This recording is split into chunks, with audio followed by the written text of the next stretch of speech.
Hello friends, मैं शिवम गुप्ता। मैं आपका स्वागत करता हूं आपके ही चैनल में गुरुजी शिवम गुप्ता फाइनेंशियल नॉलेज। और आज हम डिस्कशन करने वाले हैं गोल्ड रेट्स पे। हम इस चीज पे डिस्कशन तो बाद में करेंगे कि इस टाइम गोल्ड का रेट जो है वहां से वो ऊपर जाएगा या नीचे जाएगा। पहले इस चीज पे डिस्कशन कर लेते हैं कि गोल्ड के रेट को क्या फैक्टर्स अफेक्ट करते हैं, किस वजह से गोल्ड का रेट ऊपर या नीचे जाता है, हम लोग गोल्ड क्यों खरीदते हैं, क्या सिर्फ ज्वेलरी बनाने के भी गोल्ड यूज होता है या और भी कोई कारण है गोल्ड का। क्योंकि ज्वेलरी तो हम आर्टिफिशियल भी खरीद सकते हैं, तो फिर गोल्ड की ही क्यों खरीदते हैं, या प्लेटिनम की क्यों नहीं, या सिल्वर की क्यों नहीं। गोल्ड में रेट ऊपर क्यों होता है, गोल्ड इतना महंगा क्यों हो रहा है। जो गोल्ड कभी 500 रुपये तोला 500 रुपये में 10 ग्राम आ जाता था, वो आज 50,000 रुपये में क्यों आ रहा है। ऐसा क्या कारण है कि लोग अपनी मेहनत की 50,000 रुपये की कमाई सीधा उठा के एक 10 ग्राम का गोल्ड खरीदने में लगा देते हैं। कान में एक ईयरिंग पहनने के लिए वो 50,000 रुपये खर्च कर देते हैं, हाथ में एक रिंग पहनने के लिए लोग 50,000 रुपये खर्च करते हैं। ऐसा क्या है गोल्ड की वैल्यू में कि इसकी वैल्यू बढ़ती ही रहती है और या कम भी होती है, तो उसके कारण क्या है। तो आज हम आपको कोशिश करेंगे गोल्ड के फंडामेंटल समझाने के लिए, और उसके बाद हम आपको ट्रेडिंग व्यू भी देंगे गोल्ड के रेट्स पे। तो आइए स्टार्ट करते हैं। आज हम आपको क्या बताने वाले हैं, factors effecting gold rates. First point जो हम आपको आज डिस्क्राइब करेंगे, गोल्ड रेट्स को अफेक्ट करने वाले फैक्टर्स क्या हैं। सेकंड पॉइंट हम आपको डिफाइन करेंगे,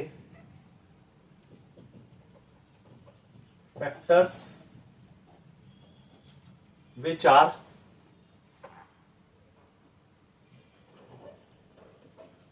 कंट्रोलेबल। ऐसे फैक्टर जो हम कंट्रोल कर सकते हैं, जो हमारे हाथ में हैं, जिसे गवर्नमेंट कंट्रोल करके गोल्ड के रेट्स को ऊपर या नीचे कर सकती है। तो गोल्ड रेट्स जब ज्यादा या कम हो जाते हैं तो उससे गवर्नमेंट को जो फर्क पड़ता है उसे वो थोड़ा बहुत ऊपर नीचे कर सकती है। वो फैक्टर्स क्या हैं, और बाकी जो बचे फैक्टर्स हैं वो कंट्रोलेबल नहीं है, वो सब चलते रहते हैं, उसी की वजह से गोल्ड के रेट ऊपर नीचे होते हैं। तो शॉर्ट टर्म में हम गोल्ड के रेट को कंट्रोल कर सकते हैं। गोल्ड के रेट्स को, करेंसी के रेट्स को, शेयर्स के रेट को, या किसी भी चीज को, इन्फ्लेशन को हम शॉर्ट टर्म में तो कंट्रोल कर सकते हैं। लॉन्ग टर्म में कंट्रोल करने के लिए फिर हमें लॉन्ग टर्म फंडे अपनाने पड़ते हैं। वो लॉन्ग टर्म फैक्टर्स जो है मैं आपको आज समझा दूंगा, तो उससे आप अंदाजा लगा पाएंगे कि लॉन्ग टर्म में अब गवर्नमेंट ये कर रही है या अब ये आ रहा है तो गोल्ड के रेट तेज होंगे या कम होंगे। तो अगर आपको वो लॉन्ग टर्म फैक्टर समझ में आ जाए तो आप एक अंदाजा लगा सकते हैं कि लॉन्ग टर्म में गोल्ड का रेट कहां जाएगा। और शॉर्ट टर्म में लगाने के लिए आपको कंट्रोल फैक्टर चेक करने पड़ेंगे, जो कंट्रोल फैक्टर हैं वो किस तरीके से वर्क कर रहे हैं, तो आप एक अंदाजा लगा पाएंगे कि शॉर्ट टर्म में गोल्ड का रेट कहां जाएगा। तो आज हम डिस्कशन इन्हीं पे करते हैं। तो पहले मैं आपको बता दूं कि गोल्ड को अफेक्ट करने वाले फैक्टर्स अनलिमिटेड है, लेकिन उसमें से जो मेजर फैक्टर आते हैं 10 to 15। मैंने उसमें से जो आइडेंटिफाई करे हैं आपके लिए, major factors affecting gold is 12। वैसे तो अनलिमिटेड फैक्टर है गोल्ड को, करेंसी को, शेयर्स को अफेक्ट करने वाले, लेकिन उसमें से 12 मेजर फैक्टर हैं। 12 फैक्टर्स ऐसे हैं जिसपे गोल्ड के रेट पे ज्यादा असर पड़ता है। बाकी 10,000 फैक्टर, उनसे गोल्ड के रेट पे कोई 1 रुपया, 10 रुपये, 50 रुपये, 100 रुपये का फर्क पड़ सकता है। लेकिन 12 फैक्टर ऐसे हैं जिनसे गोल्ड के रेट में 10% का उछाल या 10% का गिराव आ सकता है। तो वो मेजर फैक्टर में से भी 5 फैक्टर, उन मेजर फैक्टर में से भी मोस्ट रिलेटेबल फैक्टर 5 फैक्टर हैं। तो आपको आज हम पहले 5 फैक्टर बताएंगे, फिर 12 और बता देंगे, मतलब 7 और बता देंगे। तो टोटल 12 फैक्टर आज हम आपको समझाने की कोशिश करेंगे। जो शुरू के 5 फैक्टर हैं वो मोस्ट इंपोर्टेंट फैक्टर हैं, और वो 5 फैक्टर हम इस तरीके से समझाएंगे कि 6th क्लास का बच्चा भी हमारी लैंग्वेज को समझ ले और उसको समझ में आ जाए कि गोल्ड में इन्वेस्टमेंट करनी है कि नहीं करनी है। आप सबको समझ में आराम से आ जाए 5 फैक्टर। बचे हुए 7 फैक्टर्स जो है वो थोड़े से अपर लेवल के हैं, वो आपको तब समझ में आएंगे अगर आपने 5 फैक्टर अच्छे से समझ लिए और आपको थोड़ी बहुत नॉलेज इकोनॉमिक्स की और फाइनेंशियल मार्केट की है, तो बचे हुए 7 फैक्टर्स भी आपको समझ में आ जाएंगे। वो भी हम बहुत ही इजी लैंग्वेज में समझाने की कोशिश करेंगे। तो आपको टोटल आज हम 12 फैक्टर समझाने वाले हैं गोल्ड के रेट से रिलेटेबल। वो उनसे कोरिलेटेड है, किस तरीके से है, और उसके पीछे का रीजन क्या है, ये भी समझाएंगे।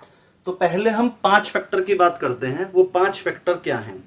फर्स्ट फैक्टर सबसे पहले जो हमारे मन में आता है वो है इन्फ्लेशन। पहला फैक्टर है इन्फ्लेशन।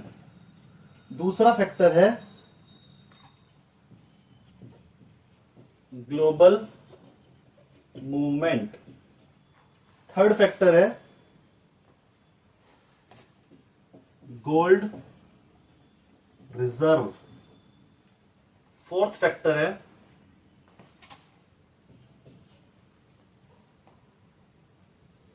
Jewellery market. और फिफ्थ फैक्टर है आपका इंटरेस्ट रेट्स रेंट्स। ये 5 फैक्टर तो हैं जो मेजर फैक्टर हैं, most major factor affecting gold prices all over the world. ये 5 फैक्टर्स ऐसे हैं जो गोल्ड के प्राइस पे असर डालते हैं सबसे ज्यादा। इसके अलावा 7 फैक्टर्स हम आपको और देंगे, 7 to 8 फैक्टर्स हम आपको और देंगे जो गोल्ड के प्राइस पे इफेक्ट डालते हैं। और उसके अलावा भी कुछ फैक्टर्स होते हैं लेकिन वो इतना खासा फर्क नहीं डालते हैं, इसलिए हम आपको उनके बारे में नहीं करेंगे। तो 5 फैक्टर्स पे पहले हम फोकस करते हैं, उसके बाद हम आपको 12 फैक्टर्स दोबारा से बताएंगे जिसमें से ये 5 कॉमन होंगे और वो थोड़े एडवांस लेवल पे बताएंगे। चलिए पहले फर्स्ट लेवल पे बात कर लेते हैं, इन्फ्लेशन।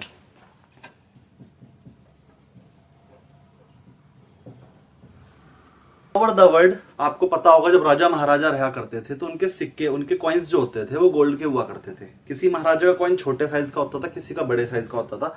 जिसका कॉइन छोटे साइज का होता उसमें गोल्ड कम लगा होता, उसकी वैल्यू कम हो जाती थी।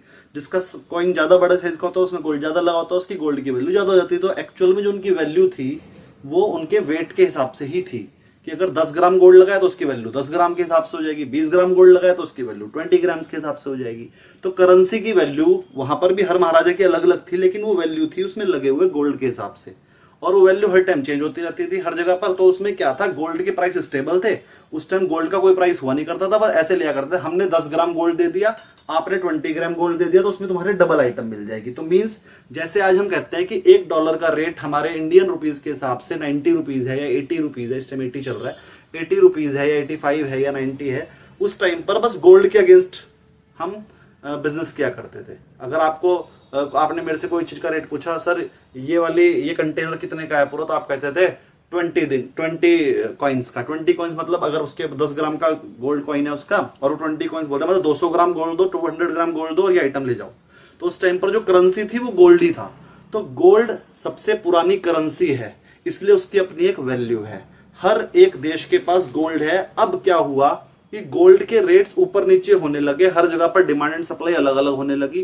कुछ देशों में गोल्ड जमीन में से निकलता है, कुछ लोग उसे इंपोर्ट करते हैं, तो जो इंपोर्ट करता है वो तो गोल्ड ला ही नहीं सकता। अब गोल्ड की करेंसी अगर बना देंगे तो करेंसी इतनी ज्यादा नहीं हो सकती, गोल्ड इतना ज्यादा नहीं है। अब एक नेता को 10,000 करोड़ रुपए छुपाने हैं या 10 लाख करोड़ रुपए अपने घर में छुपाने हैं जो मिलते हैं आईटी की रेट में, तो वो इतना सारा गोल्ड छुपा लेता देश में से, तो गोल्ड ही खत्म हो जाता। फिर आप लोग अपने रोज के मर्रा के काम कैसे करते, करेंसी ना होती मार्केट में। तो गोल्ड इतना ज्यादा नहीं था, तो उसके बदले हमने एक आइटम बना दी, कागज के नोट बना दिए और कह दिया कि इसकी वैल्यू गोल्ड के ही इक्वल है। लेकिन उसके अगेंस्ट पे गवर्नमेंट ने अपने पास गोल्ड रिजर्व करके रख लिया। गवर्नमेंट ने कहा कि मैं अपने पास गोल्ड रिजर्व करके रख रही हूं, तो इससे ये होगा कि गोल्ड घिसेगा नहीं, गोल्ड ज्यादा इधर उधर नहीं जाएगा, और उसके अगेंस्ट में मैं करेंसी इशू कर दूंगी। तो वो करेंसी मेरे गोल्ड के बदले ही है। मींस हम गोल्ड को इधर उधर करेंगे तो गोल्ड की मूवमेंट ज्यादा होगी और प्रॉब्लम हो सकती है, रखने में भी प्रॉब्लम है, गिनने में भी प्रॉब्लम है, स्टोरेज में भी प्रॉब्लम है। तो उसकी जगह पर कागज की नोट इशू करती हूँ। मेरी गारंटी है कि जितने मैं कागज की नोट इशू कर रही हूँ उतना गोल्ड मेरे पास है। तो इन केस कल को अगर मेरे से तुम कहोगे कि भाई इंडिया में आपने इतना 1000 करोड़ रुपए करेंसी इशू किया, उतना गोल्ड दो, है हमारे पास रिजर्व में उतना गोल्ड, तो जितनी भी करेंसी इशू करेंगे उतने का गोल्ड गवर्नमेंट रख लेती है, या और 3-4 चीजें और भी रखनी पड़ सकती है, वो रख लेती है। तभी वो मतलब कि वो गारंटी करती है गवर्नमेंट की अगर हम 10 रुपए की करेंसी इशू कर रहे हैं तो हमारी वैल्यू 10 रुपए की है। अगर आपकी कंट्री ने 100 रुपए की करेंसी इशू कर दी और तुम्हारे पास 100 रुपए नहीं है, तो आपकी वैल्यू गिर जाएगी और धीरे धीरे आपकी अर्थव्यवस्था खत्म हो जाएगी। उसके बारे में हम फिर दूसरी वीडियो में डिस्कशन करेंगे। नेक्स्ट वीडियो हम उसी की डालने वाले हैं, आप हमारा चैनल सब्सक्राइब कीजिए। नेक्स्ट वीडियो हम आपको उसी में डालने वाले हैं, करेंसी प्रिंट करने से पहले गवर्नमेंट को क्या क्या करना पड़ता है, क्या अपने पास रिजर्व बनाकर रखना पड़ता है जो वो करेंसी प्रिंट कर सके। अभी हम अपने फैक्टर पे आते हैं, इन्फ्लेशन। तो पहले जो गोल्ड ही वैल्यू थी, गोल्ड ही हमारी करेंसी थी, उस करेंसी को बाद में नोट्स में और कॉइन्स में बदल दिया गया। अब आ जाते हैं कि गोल्ड की वैल्यू और हमारी करेंसी की वैल्यू में क्या रिलेशन है। अब अगर किसी भी देश में इन्फ्लेशन बढ़ रही है, इन्फ्लेशन बढ़ने का मतलब क्या है कि जो आइटम, हम एक छोटा सा एग्जांपल ले लेते हैं आयरन का। आयरन का रेट पहले मान लीजिए 10,000 रुपीज था पर टन, अब वो बढ़कर हो गया 11,000। जब आयरन का रेट 10,000 पर टन था और वो एक साल बाद बढ़ के 11,000 हो गया, तो हम कहेंगे कि आयरन की इन्फ्लेशन 10% है, कि पिछले साल से इस साल में आयरन के रेट में 10% इंक्रीमेंट हो गया। जब मैं हाथ ऊपर करूं तो इंक्रीमेंट, जब हाथ नीचे करूं तो डिक्रीज हो गया रेट, चलिए कॉन्ट्रैक्शन हो गया। तो हम कहेंगे आयरन की रेट में इन्फ्लेशन आ गई 10% की। और ऐसे ही अगर इंडिया की सारी आइटम की इन्फ्लेशन को कैलकुलेट कर लिया जाए, उसका वेटेड एवरेज ले लिया जाए, खपत के हिसाब से वेटेड एवरेज ले लिया जाए, तो जो निकल कर आएगा उसे इंडिया की इन्फ्लेशन बोलते हैं, कि इंडिया में इतने % इन्फ्लेशन है। जैसे खाने का तेल इतना बढ़ गया, खाने की चीजें इतनी बढ़ गई, पेट्रोल का रेट इतना बढ़ गया, आयरन इतना बढ़ गया, ये चीज कम हो गई, ये चीज कम हो गई, इन सबका एक वेटेड एवरेज लेंगे, उसे बोलते हैं इंडिया में कितने % इन्फ्लेशन है। अगर इंडिया की लेंगे, अगर पूरे वर्ल्ड की ले लेंगे तो फिर वर्ल्ड में कितने % इन्फ्लेशन है वो ले लेंगे। आज के टाइम पर इंडिया में 5% से 6% की इन्फ्लेशन चल रही है, और वर्ल्ड में जो इन्फ्लेशन चलती है वो 2%, अगर अमेरिका की बात करें 2%, 1%, 0% की इन्फ्लेशन होती है। और अब वो बढ़ रही है, उनकी अमेरिका वालों की बढ़ के 4%, 5% पे आने लगी है, इसीलिए उनके यहाँ मंदी आ रही है। हमारे यहाँ तो पहले से ही 5% है, हमारे यहाँ 6% हो जाएगी, हमें कोई खास फर्क नहीं पड़ेगा। लेकिन अगर 5 से हमारे यहाँ 10% हो जाएगी तो सब हाहाकार हो जाएगा। खैर, तो जब किसी एक आइटम की डिमांड या किसी भी वजह से उसके रेट बढ़ जाए तो हम उसे इन्फ्लेशन बोल देंगे उस आइटम के रेट बढ़ गए। तो अब वो आइटम तो हम गोल्ड से ही खरीदते थे ना पहले, तो ये कहा जाता था कि गोल्ड के रेट, अगर इंडिया में कोई चीज 10,000 की जगह 11,000 की हो गई, 10,000 की जगह 11,000 की इन्फ्लेशन हो गई इंडिया में, तो और अमेरिका में 10,000 टन के हिसाब से थी, लेकिन वो बढ़कर हो गई 12,000 पर टन। कारण क्या है कि अमेरिका में तो टन आयरन इंपोर्ट नहीं होता है, सॉरी पैदा नहीं होता है, प्रोडक्शन नहीं होती है। और अगर चाइना की बात करें, एग्जांपल के लिए बोल रहे हैं, चाइना में हो गया रेट 8,000, पहले 10,000 था और अब गिर के हो गया 8,000 पर टन। अब आप इसे आयरन मत लीजिए, टोटल वैल्यू का इन्फ्लेशन का टोटल एवरेज ले लेते हैं कि हमारे देश में सभी आइटम का जो रेट था वो एक मान लीजिए पहले एक बेस प्राइस था 10,000 की, लगभग इन्फ्लेशन 10,000 पे थी, अब वो एक साल बाद बढ़ के 11,000 पे होगी, तो हम कहेंगे इंडिया में इन्फ्लेशन का रेट है 10%। ऐसे ही अमेरिका में हम कहेंगे उसमें 20% बढ़ गया, तो वहां पर हम कहेंगे इन्फ्लेशन का रेट 20%। लेकिन चाइना में रेट 20% कम हो गया, तो वहां पर कहेंगे -20%। अब इसको गोल्ड के हिसाब से समझते हैं। तीनों के पास गोल्ड था, मान लीजिए 10,000 पर 10 ग्राम पे गोल्ड है, यानी कि सबके पास 1-1 तोला गोल्ड था।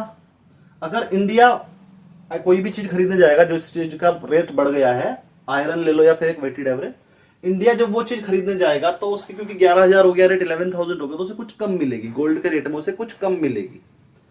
और अमेरिका को तो उससे भी ज्यादा कम मिलेगी, और चाइना को वो चीज ज्यादा मिलेगी। तो ऐसा कैसे करें? तो इसके लिए हमने करेंसी बना दी कि गोल्ड के रेट तो चेंज हो सकते हैं इन्फ्लेशन के हिसाब से। तो गोल्ड का रेट इन्फ्लेशन के हिसाब से चलने लगा। अगर कहीं पर इन्फ्लेशन इंक्रीज होएगी तो गोल्ड का रेट भी इंक्रीज होगा। लेकिन कहां की इन्फ्लेशन चेंज होएगी गोल्ड के लिए? ओवरऑल पूरे वर्ल्ड की। तो गोल्ड चलता है पूरे वर्ल्ड की इन्फ्लेशन के हिसाब से, कि पूरे वर्ल्ड का जो एवरेज लेवल आएगा इन्फ्लेशन का, उसके हिसाब से हम चेंज करेंगे। अब गोल्ड कहां की इन्फ्लेशन से चेंज होता है? पूरे वर्ल्ड की वेटेड एवरेज इन्फ्लेशन से। और पूरे वर्ल्ड की वेटेड एवरेज इन्फ्लेशन इंडिया के बराबर है, क्योंकि इंडिया में डेवलप्ड कंट्रीज, सॉरी वर्ल्ड में डेवलप्ड कंट्रीज थोड़ी कम है, डेवलपिंग और नॉन डेवलपिंग कंट्रीज बहुत ज्यादा है, तो उनका जो वेटेड एवरेज है ज्यादा जाता है। तो अगर हम पूरे वर्ल्ड के वेटेड एवरेज की बात करें तो वो इंडिया के एवरेज के आसपास ही आता है। तो आप ये मानकर चलिए, हालांकि गोल्ड का रेट बदलता है ऑल ओवर द वर्ल्ड, जो इन्फ्लेशन चलती है उसके हिसाब से। इन्फ्लेशन एक फैक्टर है, और भी फैक्टर है, लेकिन जो वर्ल्ड की इन्फ्लेशन है उसके हिसाब से गोल्ड का रेट बढ़ेगा। अगर इन्फ्लेशन बढ़ेगी तो गोल्ड का रेट बढ़ेगा, इन्फ्लेशन घटेगी तो गोल्ड का रेट घटेगा। कितना घटेगा बता देते हैं। अगर इन्फ्लेशन 5% बढ़ी तो गोल्ड का रेट भी ओवरऑल पूरे साल में 5 से 6% बढ़ जाएगा। अगर इन्फ्लेशन 5 की जगह 2% बढ़ी तो गोल्ड का रेट भी सिर्फ 2% बढ़ेगा। लेकिन कभी कभी तो घट भी जाता है। उसका कारण क्या होता है? मान लीजिए कि हमारे वर्ल्ड की इन्फ्लेशन पहले 5% पे रहती थी और इस बार सिर्फ 2% इन्फ्लेशन रह गई, और हमें लगता है कि अब आने वाले 20 साल तक 2% रहेगी। तो सबको पता चल गया कि हमने तो गोल्ड का रेट इस हिसाब से बढ़ा रखा था कि 5% तो बढ़ेगा ही रेट, लेकिन अब वो 5 की जगह सिर्फ 2% बढ़ेगा। तो वो अगले आने वाले 10 साल का 3% अभी गिरा देंगे। आने वाले 10 साल का 3% जो नहीं बढ़ेगा, जो उन्होंने 5% के हिसाब से रेट पहले से ही बढ़ा रखा था, लेकिन अब तो वो 2% पे आएगी। तो ये बचे हुए 3% अगले 10 साल तक नुकसान होना है गोल्ड में।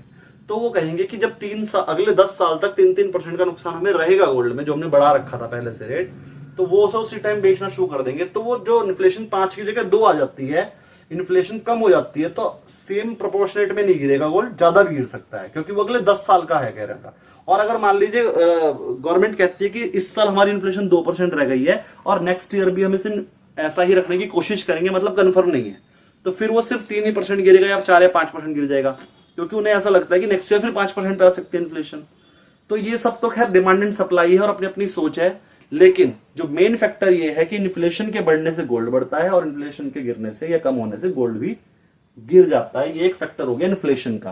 कारण सिर्फ यही है क्योंकि हम पहले गोल्ड से ही हम सब आइटम परचेज करते थे, अब वो आइटम को हम करेंसी से परचेज करने लगे। तो जिस हिसाब से करेंसी में इन्फ्लेशन आएगी उसी हिसाब से गोल्ड में आ जाएगी, क्योंकि गोल्ड और करेंसी सेम थिंग है। गोल्ड और करेंसी सेम थिंग है। पहले गोल्ड चलता था करेंसी के तौर पे, अब करेंसी आ गई। तो अगर करेंसी का रेट बढ़ेगा तो गोल्ड का रेट भी बढ़ेगा, और करेंसी का रेट गिरेगा तो गोल्ड का रेट भी गिरेगा। और अगर इन्फ्लेशन हो जाती है तो करेंसी का भी रेट बढ़ता है, और अगर इन्फ्लेशन गिर जाती है तो करेंसी भी गिर जाती है ओवर द वर्ल्ड के हिसाब से। और अपने देश के हिसाब से वैसा वर्षा उल्टा हो जाता है, कोरिलेटेड, नेगेटिवली कोरिलेटेड है। खैर, फर्स्ट फैक्टर हो गया इन्फ्लेशन। और उसका छोटा सा फंडा आप समझ लीजिए कि इन्फ्लेशन बढ़ने से गोल्ड बढ़ेगा, इन्फ्लेशन गिरने से गोल्ड गिरेगा। तो हम इसके आगे लिख देते हैं पॉजिटिवली कोरिलेटेड। पॉजिटिवली कोरिलेटेड का मतलब क्या है? अगर इन्फ्लेशन बढ़ेगी तो गोल्ड भी बढ़ेगा, इन्फ्लेशन गिरेगी तो गोल्ड भी गिरेगा, मतलब दोनों हाथ एक साथ चलेंगे, इसे पॉजिटिव बोलते हैं। इन्फ्लेशन बढ़ेगी तो गोल्ड भी बढ़ेगा, इन्फ्लेशन गिरेगी तो गोल्ड भी गिरेगा। समझ में आ गया? सेकंड पॉइंट हम लेकर चलेंगे ग्लोबल मूवमेंट।